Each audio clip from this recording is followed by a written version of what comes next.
Yeah, and CK, that is an interesting pickup.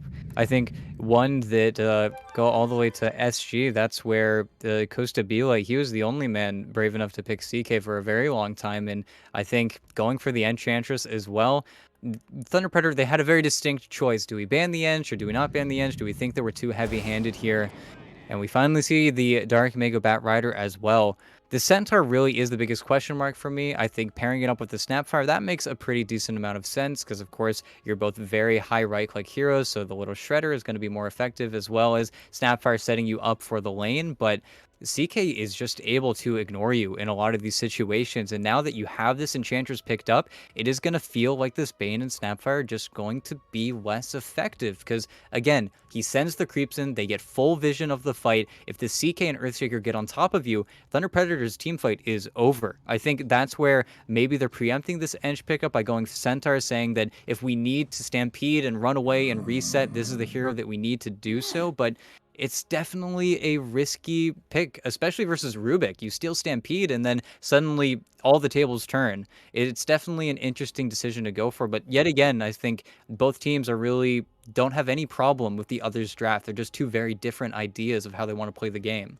You don't have a lot of direct sort of overlap between what they're trying to do right now, which means that everybody's kind of free to focus on their own thing as we move into the final phase of those bans for Zoomers.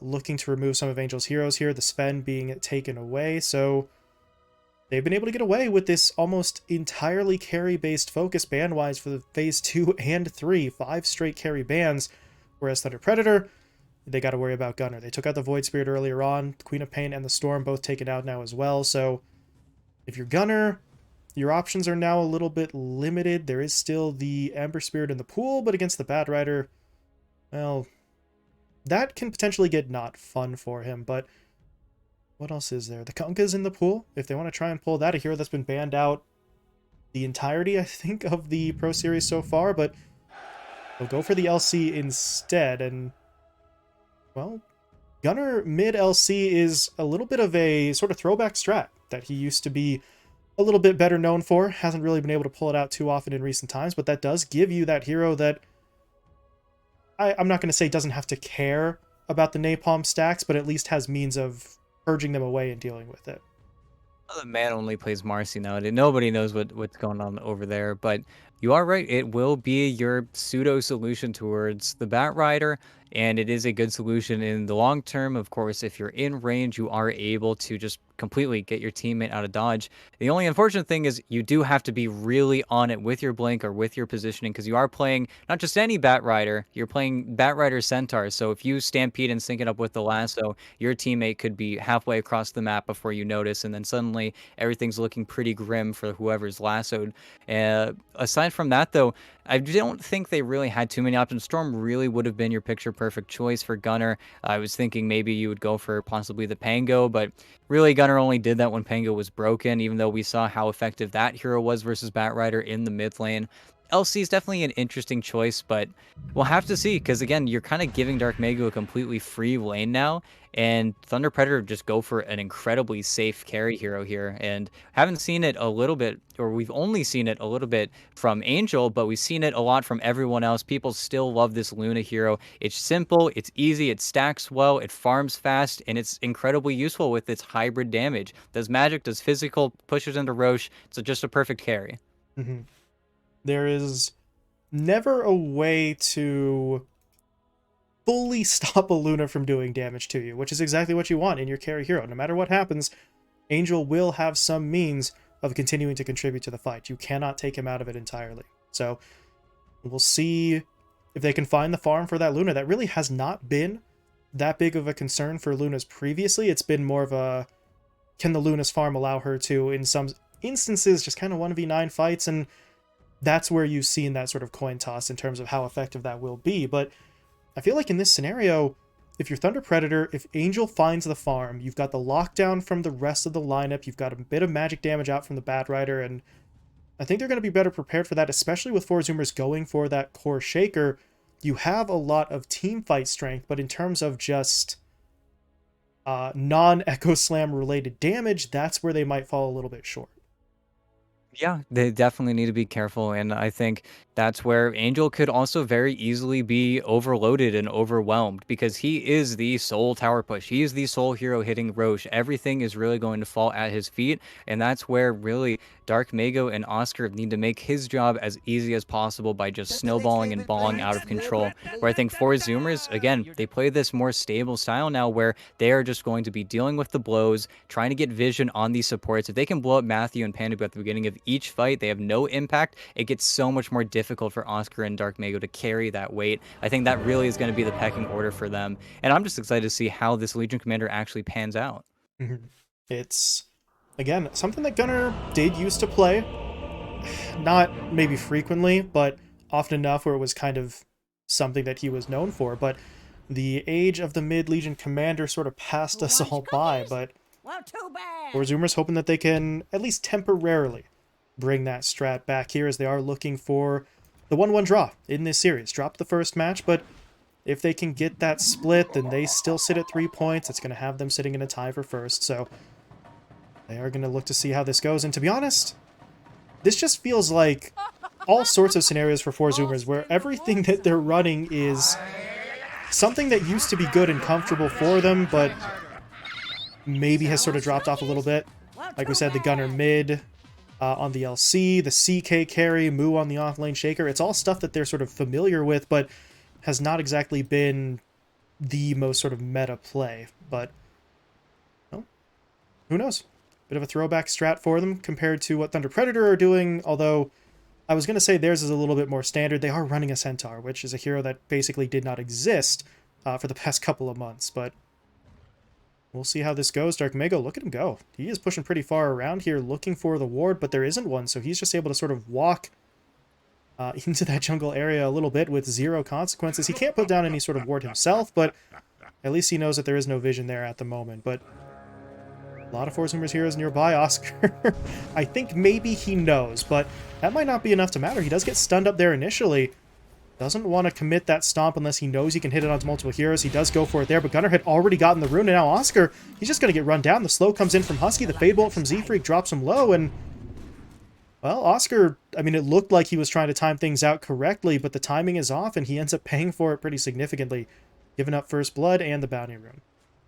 Yeah, and that was really well played because they also very sneakily walked over towards that small camp and got the dealer. Now this camp is going to be blocked for Dark Mago in a lane where, again, he can't really go for kills. At least I don't think he's going to be able to go for too many kills. You're going to rely on farming instead. And with the small camp now not going to be scouted probably until that 2-minute mark is definitely going to slow down Dark Mago just that little bit more because you're always looking to stack it. So, honestly, for 4Zoomers, that all pans out about as well as you really could have hoped. You get First Blood, you grab that rune in the river, you block off the side camp, so well, this mid LC is set up in a pretty favorable fashion. We'll see if Gunnar can sort of take advantage of that. But meanwhile, looking across to some of the side lanes, you see Moo and Z-Freak already getting a little bit aggressive there onto Panda. The Panda had to use a Tango to cut through the tree line, but this is going to be something interesting for this duo. They've got themselves the fissure. Oh, he almost got trapped again. Okay.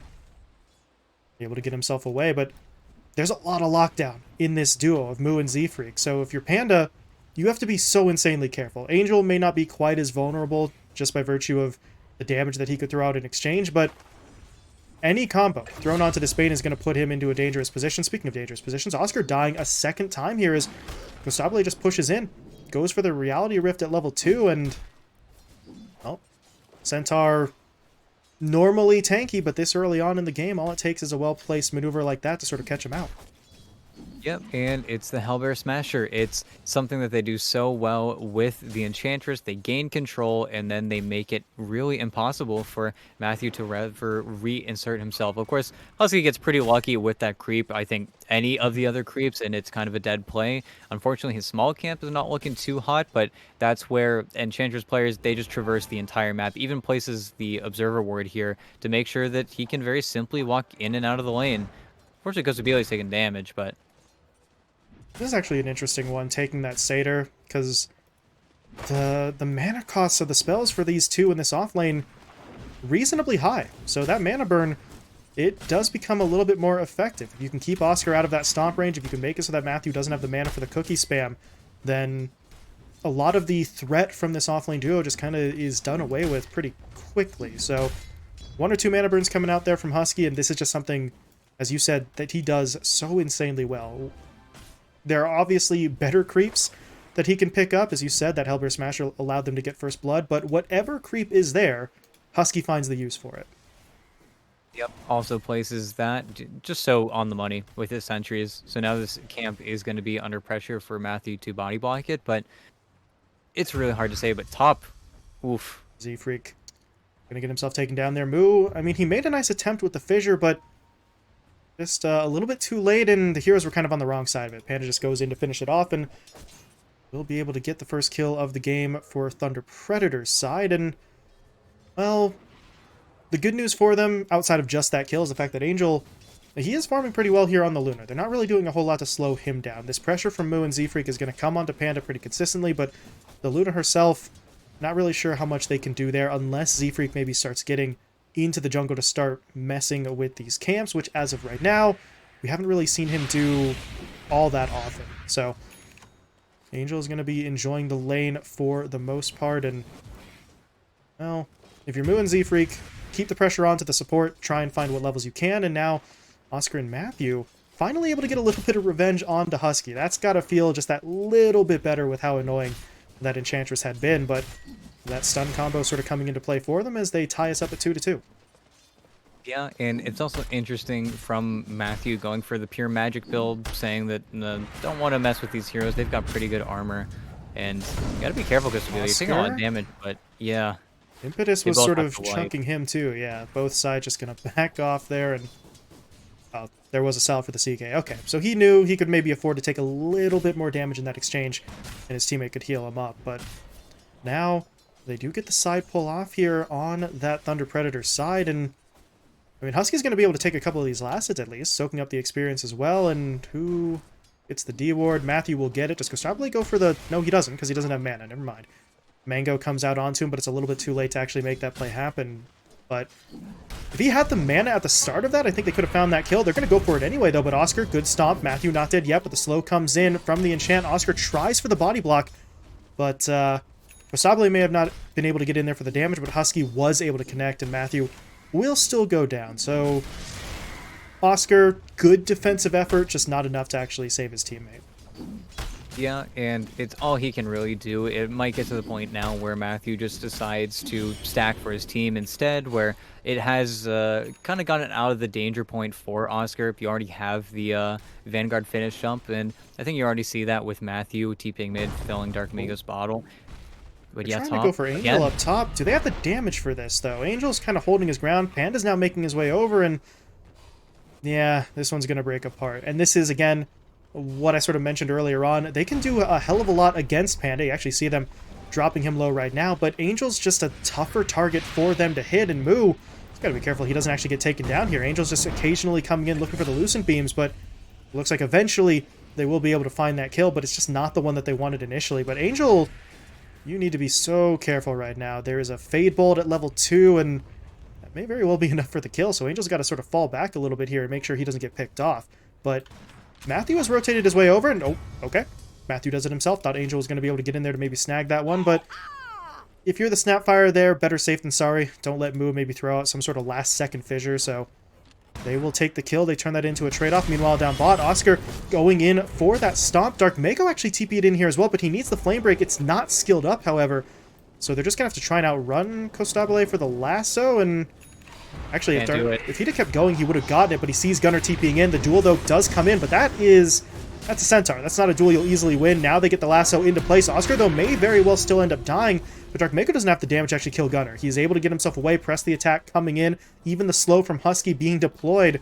And this bat, you're now stuck in no man's land. He's going to go for something, looking to push onto Husky. He's got 6 stacks of napalm, but look at Gostabile able to get down that stun. Dark Mago still chasing. They will purge away the napalm. Gunnar, do not die there. He is very low, but he's able to back off in time. And for Zoomers, I mean, it was not exactly planned by any means, but they respond so well to that aggression. They get Oscar, they get Dark Mago, and they really didn't lose anything.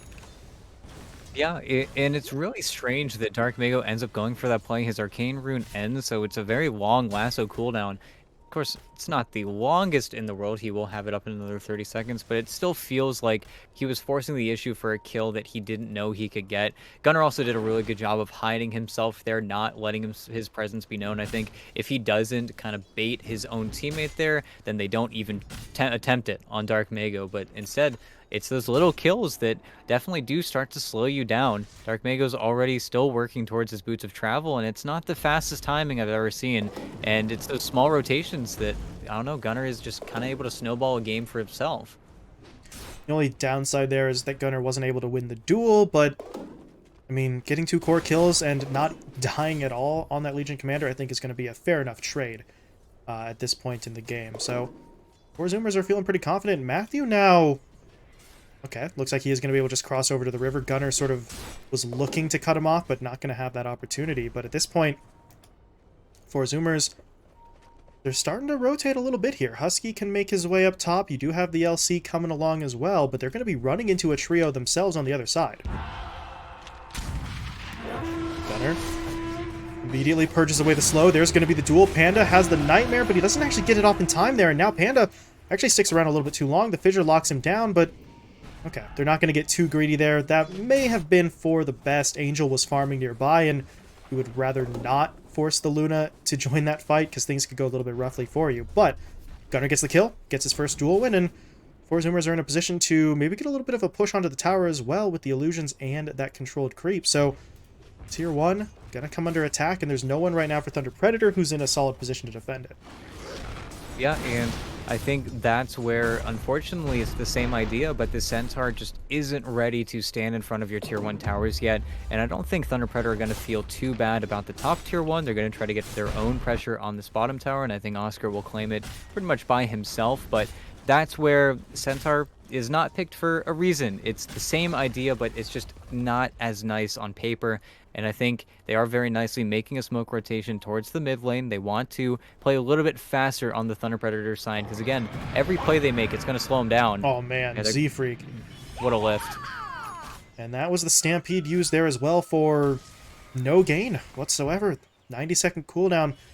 That, just faster reaction times for Z-Freak. The second he hears that Stampede, he just says, absolutely not. Gets the lift off, and... Oh, okay. He steals a level 1 double edge. That's really not going to be a factor whatsoever, but keeping himself alive, burning the Stampede, going to be more than worth it. And now, okay, Husky not quite going to have the same escapability over on the other side of the map as Dark Mago does take him down, but I don't think you're really too bothered by that one. It's just unfortunate that they give up the kill to Dark Mago, who now has the Boots of Travel online. He's looking for the BKB afterwards, so... Very much interested in Dark Mago here, just getting into the fight, being able to connect with that lasso onto whatever target they need. Yeah, and honestly now, you just kind of bide your time if you're Thunder Predator. Again, the little plays are going to make Angel's life easier. It's just going to buy you time, but Angel is going to be able to out-farm Costa Bile. That's always been the drawback, is that CK does not flash farm. If anything, he does the opposite. He has to work for every single asset he gets, and that's where I think the more simplistic lineup might actually be towards Thunder Predator's benefit, where their heroes just kind of do things. I think really the biggest drawback right now is that Panda Boo's been unable to find any grip targets as of yet. The worst case scenario, he gives it away to Z-Freak. Again, playing versus a Rubik, you have to play Bane just a little bit differently. You can't really go for those same aggressive plays. I think that's why we're seeing the Nightmare max build, just because you want to have a useful spell that you don't mind giving over towards Rubik. But smoke from Gunnar. They're playing with fire. Gunnar, very interestingly, went for the armlet as his sort of first major item, so see, actually he didn't toggle it on there, but okay, I was going to say it wouldn't matter, but it kind of did matter. They do get the kill, but if the armlet's on, maybe you have the damage to get the duel win, so this is always kind of the thing if you're the LC, right? If you go for this armlet, it's another thing that you need to sort of prep for yourself before you make the jump in, but at least they get the kill. But now, oh, the lasso coming in. Oscar's going to be there for the double edge as well, into the hoof stomp, keeping the stun on that LC. Gunnar will be taken down. Meanwhile, the Rubik Okay, he stole the hoof stomp, but Dark Mago's actually chasing him down, but there's that stomp coming into play. Dark Mago not able to continue the chase. Husky now comes in, looking for that slowdown with the enchant, but the Fiend's Grip is going to be deployed. Mu has been locked down. No chance for the ult coming out just yet. They get the hoof stomp onto him as well, into the double edge, and that will be enough to take Mu out of the fight, but now Kosable pushing in. The Stampede, though, going to allow Dark Mago to escape. The stun still connects, but it's not enough damage to kill, and now with Angel into the fight, they're going to pop the Eclipse. Kosable will fall, and for Zoomers, this just feels a little bit panicky, ET, and they're just going to lose everyone involved. Yeah, that is pretty much worst case scenario for them. That was so well timed over from Pandaboo. He knew that the steel spell, there's no way for Z-Freak to actually get in a position to get that grip out of his hands, so Mu dies without getting anything off. Uh-oh, Gunner? Gunner, okay. He's going to go for the duel onto Oscar. That's not really the best of targets, but hey, okay. He's got the damage to get it, but it may very well cost him here. Angel's going to continue to hit. Nope. Panda just says, no, forget that. I'm coming in with the Brain Sap, gets the kill. Nightmare now onto Husky, and that should allow them to set up for another one. Good fissure from Mu, but Angel gets it with the Lucent Beam. But now Kosable respawning, pushing in. The Reality Rift is there into the Chaos Bolt. They stun up Matthew. They will take him down, but Angel was able to finish off the tower, and now Dark Mago, with that Flame Break, pushes Kosable back into the fire. This is getting very awkward for both sides. I think it's Thunder Predator's cue to leave at this stage. They got what they wanted. They took the fight. They took the tower. Don't get too greedy here, especially with heroes on the 4-Zoomer side starting to respawn. Yeah, and unfortunately for 4-Zoomers, that's where, again, it's the drawback of the Chaos Knight. Every unsuccessful fight, you see the difference between him and Angel. A successful fight for Angel is 2,000 net worth. An unsuccessful fight for the CK is just him getting eclipsed, because it's every second not farming. You're just not going to see any growth coming from that hero. I think it was just a nightmare situation for them. They just end up getting dragged out a little bit too far. The chains were just too good from Thunder Predator when it came to choosing their targets and finishing them off. It was just beautiful. It was very simple what they did, but it's just the execution that ends up mattering, as well as Matthew's positioning there. I don't think anyone expected the Mortimer Kisses to be flying from your own Radiant Triangle to catch them all off guard. Mm-hmm. Yeah, that little bit of extra damage coming in from an angle that you weren't really anticipating at all for 4-Zoomers. So they get outmaneuvered, they get outplayed, and now they are the team playing from behind. Kill count at least is evened up for them, but, well, kills don't always matter quite as much in terms of the momentum. You see all three of those cores for Thunder Predator sitting in the top 4, and it's a pretty decent margin, actually. I mean, Gunner's only a couple hundred gold behind, but you take a look at Mu, he's getting close to that Aghanim Scepter. Once he picks that up, sure, maybe things shift around a little bit in terms of his effectiveness, but he is still a little ways away from that, and while he farms, his teammate going to get burned out here. Husky picked off in the top lane. He was just trying to split push things out as much as possible, but Dark Mago is able to lock him down, and now if you're Thunder Predator, this is, I think, a pivotal moment of the game for them. Mu's still looking for items. You're still looking for that BKB on the LC. Kostabile is sort of in a similar position. The cores on 4-Zoomers aren't quite ready to fully commit to those large-scale engagements, so if you're Thunder Predator, you can either push for those fights and try to force 4-Zoomers into it, or if they're really not willing to fight, now is when you can start taking control of the map. Now is when Angel can act as that battering ram. You see him going to work looking for the tier 1 top already. Yeah, and more importantly, I mean, 15-minute BKB, disassembled the Lance. That item is still way too efficient when it comes to actually getting things done for carries, but there's no way for 4-Zoomers to find the engagement. We're still waiting for the Aghanim Scepter to be finished up from Mu, and then maybe we can look for those fights. But again, the problem is that when you go for this build on Earthshaker is that it's not that blink slam. You are very telegraphed leaping into a BKB target that will be able to press their button versus you. That's where really going to need to see more from perhaps Z-Freak to lead into their abilities. But look at how they're so confident cutting into 4-Zoomers here. They're just pushing the top wave, pushing the mid wave, look for anyone involved. They're pinging them. Which direction do they want to go in, though? They've got to sort of pick east or west, and it looks like it'll be east, but it's a little bit too late on the decision. Mu was able to TP out. Husky is far enough away where they won't immediately catch up to him, and now you've also kind of missed your opening to maybe just try and push down to tier 2. Your creep wave is not really... well, not really cooperating, so they don't quite have that option available to them. And actually, okay. Creep wave pushed all the way into the bottom lane, managed to get the tier 1 tower there. So, 4-Zoomers, they get themselves the tower. They're going to smoke up as 5 now, looking to push their way through that south side jungle, and anyone but Luna. Oscar's gonna pop most of that smoke. They're still looking, though, for the Luna, who actually wants to fight. The Eclipse is gonna come out. They're trying to push for Mu, and, well, they're not gonna get it now. I think he might just want to back off at this point, but Kosable wants in. He's gonna go. The BKB, though, will be activated. Angel, though, gets caught by the duel, but the Fiend Script is in from Panda, locking things down initially, but the Fissure comes out. That's gonna break that up, but Gunnar still takes way too much damage. Angel will bring him down, and now they've got the lasso onto Kosable, pushing him, or pulling him, rather, into the fight. They'll finish him off with the DOT, and yeah, for Zoomers, they've just got to run for their lives. Mu is not going to get out, though. He will be taken down, and the only survivors are the two supports. Yeah, it's Panda Boot. Unfortunately, his grip does get canceled by Mu. It's exactly why you wanted to go for the Shaker in this instance, but he ends up finding the Nightmare eventually onto Mu. You never get to sync up. It's another slam that we don't get seeing spent, and it was such an early eclipse in BKB from Angel, but it came before all of the important spells. As soon as that Shaker was off the board, then Costa Bile is now getting cleaned up by both Oscar and Dark Mago. It was just the collapse that they couldn't really deal with. And that was with them having full vision. They knew exactly what they were getting into, but this is good. Bottom. Good duel there onto Oscar. They're going to be able to bring him down. Gunnar gets the win, and they cancel the TP. Nice. Angel not going to get himself away. This is a massive kill for them, and Kostabile is the one to get it as well. Try harder. Okay. Very nicely done. TP's in there, gets the last hit, and four Zoomers are going to just pull a little bit of the that momentum back into their own hands. Yeah, Thunder Predator thought they were able to play way more aggressive. I think they saw a hero with this ward behind the tier 2 tower, but they just flood TPs and they got a really good punish. They were also a little bit out of their depth there. I think pushing bottom with 2 heroes while really the rest of your teammates, while not showing, are just in no way able to get to you. It's a little bit of a weird push in the bottom lane, but still, that's huge for 4 Zoomers. That's a lot of levels as well, getting spread out across the supports. Same with Mu. He got, I think, another 2.5 levels off of that kill.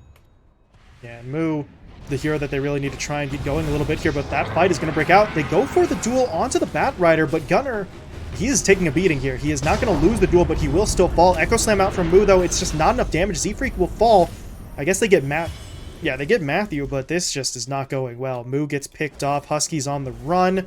Meanwhile, Kostabile trying to get a little bit sneaky. Okay, nope, they see him. Napalm is going to sort of come in handy there, so that CK is not getting himself out. Even if he could go for the TP, he doesn't have the BKB to protect it, so he's just going to have to try and outrun him, but that's not going to happen. Hoof Stomp into Flame Break knocks him back, and just when you thought 4 Zoomers were maybe looking to get a little bit more aggressive and confident, I mean, they are aggressive, just maybe not in the way that they wanted. Gunnar starts that off with the duel, but there really didn't seem to be a whole lot of backup for him once he threw it down. Yeah, and unfortunately, it's just whenever the BKBs do get popped by these cores on Thunder Predator, all of your damage is magic at this stage of the game. Really, Gunnar is not right-clicking that hard, neither is Kostabile at the current moment. I think really they just needed to place some more vision there, kite back towards that high ground, and then maybe that fight looks a little bit cleaner for themselves, but, well, Husky and Dark Mago. Oh, he's gonna make him chase for it a little bit, but at the end of the day, yeah, it's still a kill for Dark Mago. Honestly, if not for the shard there giving him the second flame break, I'm not sure he would have been able to get that easily. The first flame break did miss as the Enchantress sort of turned around, and I don't know. Who knows what happens beyond that point, but 2 flame breaks makes it easy to make the connection happen, and Husky does get picked off. Meanwhile, Angel, he's just continuing to build up, makes his way into his opponent's jungle. I believe the Scotty is, yeah, just about done for him. So, I mean, if the Luna picks up the Scotty, then really, how much can you do here? The maneuverability of the Legion Commander and the Chaos Knight suddenly takes a nosedive. They're not really going to be able to push their way into these fights. A lot of that sort of sustainability for them will be taken away as well, so just feels like it's going to get rough for them to sort of force their way into these engagements. The CK is at least looking for a BKB that'll at least be somewhat useful. Gunnar's in a similar position. I just don't know if they're going to pick up those items in time to prevent Thunder Predator from pushing in for the next fight, especially if they can do so with this Aegis in their hands. Yep, and this Aegis is so critical for heroes like Luna. Now you're suddenly going to be able to push into these tier 2 towers, where before the defense was a lot riskier for them to actually hold, and it really is becoming a snowball. It does feel like in a few minutes here, we're probably going to see Thunder Predator either hunting for people in the side lanes or pushing up towards that high ground, because they are the team that can push up, and there's no reason for them to really go back, because at the end of the day, what is your split push threat? It's a CK and a Legion commander with 40 damage from duel. It doesn't feel like there really is that physical damage threat that Thunder Predator need to deal with yet, and they're just playing around that fact wholeheartedly. See Thunder Predator with the Aegis now grouping up, looking for the tower push. Scotty finished off for Angel, so they're just going to push forward, and if you're 4-Zoomers, you don't really win this race right now. Somebody's got to come back to defend the high ground. We do see pretty much everybody actually now TPing their way back over. So they're going to look to mount some sort of defense. Moo, he's got the Echo. He's going to try and push in there initially, but they've got the lasso. They're going to pull Kosabale away. The Eclipse now comes out as well, and that's going to be the CK just blown up right away. Z-Freak dead as well, and this defense is not looking great. Gunner's going to fall. Moo dead too. Oh, boy. And I don't know about that pause. That's slightly suspicious, maybe, but whatever. Angel does DC, so we'll give him the benefit of the doubt, I suppose. But at this stage, if you're 4-Zoomers, what exactly do you do here? You have lost this fight, at least the first round of it, but I'm not sure there can be a second round. You do have some buybacks, but you don't have one on the CK, so you're buying back on everybody and looking for, what, an Echo Slam, maybe a duel from the LC, but that's only going to connect onto a single target, so not really sure what the game plan is here, but they are sort of facing desperation. Gunner buys back, Moo will return as well, but look at Oscar going in for the stun, connecting onto 2. Z-Freak, though, buys back as well. All the while, Angel went after the racks, but they will get 1 kill. There we go. Should get 1 kill. The duel comes in, Oscar will go down, but all the while they're going after the racks. That was an Echo. Committed onto Dark Mago there from Moo, but they just don't have the follow-up. They miss with the fissure. Moo just can't really seem to lock anyone down, and now with Matthew coming over, yeah, this one's looking like it's just about done. Gunner falls, Z-Freak dead a second time. Moo is just running around outside of the base, but he's running in the fire from Dark Mago, so well, he will be finished off, and I don't really know what else that they have. They've lost the entire top lane of racks. They committed about 3 buybacks there and still didn't win the fight. They don't even get through the Aegis on the Luna, so realistically speaking, Thunder Predator can just do that exact play again in the middle lane. Yeah, it really is starting to feel just a little bit hopeless. That was a really split engagement as well. They buy back on everyone. They get the dual win on Oscar at the very least, but then they split their targets. I think if everyone dogpiled on Dark Mago, then maybe they're able to get at least that return kill. At the end of the day, you're only down 1 Rax. The problem is just a lot of these items came out a little bit too late, and I don't even want to say it's necessarily the player's fault. A large part of it feels like no one on 4-Zoomers really inherently farms well. You have an LC mid, and you've got a CK safe lane. You don't have that flash farming capabilities. It's just an unfortunate circumstance, and again, it comes back to Thunder Predator's draft feels like they can just do things simpler. Just a ease of execution, really. As you said, they can farm better, they can push better, they've got a little bit more sort of lockdown for these team fights, so just everything seems to go their way when it does come down to those bigger engagements. As the tier 2 bot, yeah, gonna be finished off here. It's gonna take maybe an extra moment or two with the backdoor protection, but creep wave is coming, slowly but surely. And once they take this, how much time left on that Aegis? Still over 1.5 minutes, so realistically, they can keep going.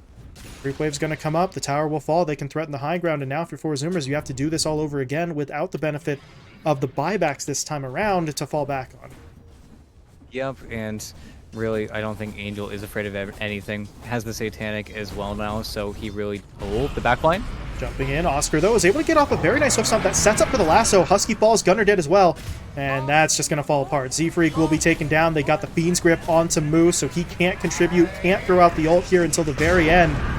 And the GG will be called. Thunder Predator just handling business here in Game 2.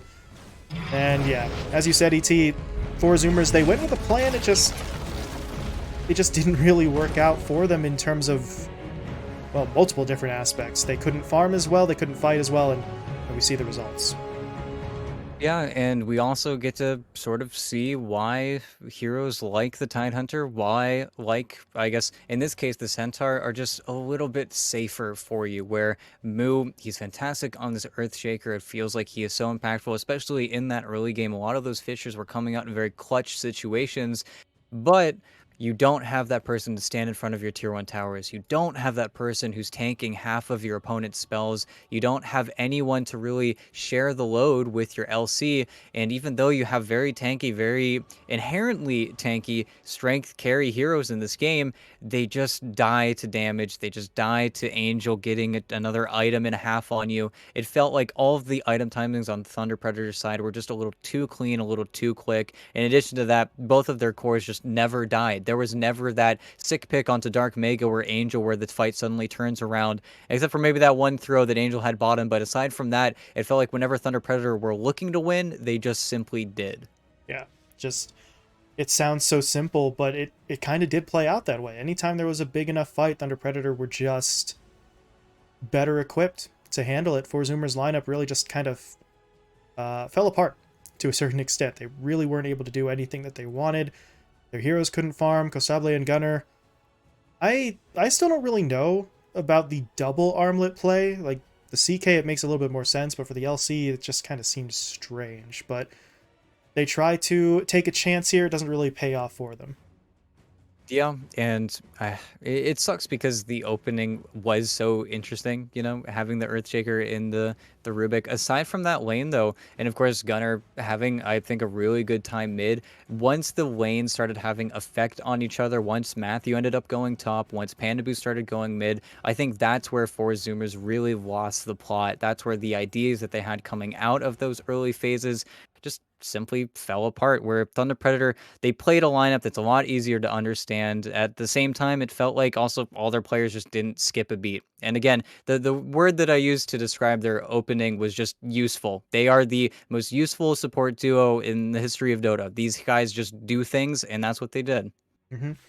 Never a moment where you were sort of thinking Matthew and Panda are kind of, they're wasting time or they're not being efficient. That just doesn't happen with this team. So very well played by Thunder Predator. That is their fourth straight victory here in the group stage, so they remain undefeated as they get the sweep at Four Zoomer's expense. So they will move again into sole possession of first place, and they are done for the day. Actually, both teams done for the day, as we are going to be moving along to our final series. One last best of two coming your way. It is going to be Infamous in action once again. They will be facing off against Simply 2 Based, who we will be seeing for the first time in this event with a very different lineup from what they had the last time we saw them at Pro Series. So looking forward to that matchup. It is going to be getting started in about 10 or 15 minutes here, so we will be going into a bit of a break, but when we return, we'll have that Game 1 draft coming your way. So stick around.